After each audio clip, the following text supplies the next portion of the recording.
পটুয়াখালী ৩ আসনে উত্তেজনা, মব সৃষ্টি করে গ্রেপ্তার হলে গণ আন্দোলনের হুঁশিয়ারি দিলেন হাসান মামুন।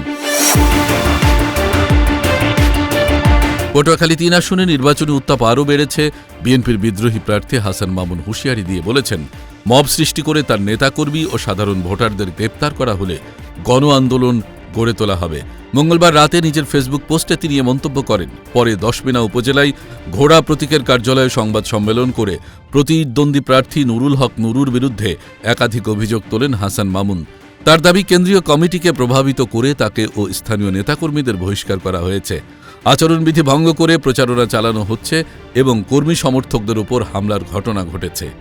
অন্যদিকে নুরুল হকের পক্ষ থেকে এসব অভিযোগকে মন গড়া বলে দাবি করা হয়েছে। তাদের বক্তব্যে উদ্বেগের জায়গা থেকে সংবাদ সম্মেলন করা হয়েছে, কিন্তু হাসান মামুনের অভিযোগের সঙ্গে বাস্তবতার মিল নেই। এর আগে নুরুল হকও হামলা ও অগ্নিসংযোগের অভিযোগ তুলে নির্বাচন থেকে সরে দাঁড়ানোর হুঁশিয়ারি দেন। সব মিলিয়ে পটুয়াখালী ৩ আসনে নির্বাচনের আগে বাড়ছে পাল্টাপাল্টি অভিযোগ আর রাজনৈতিক উত্তেজনা।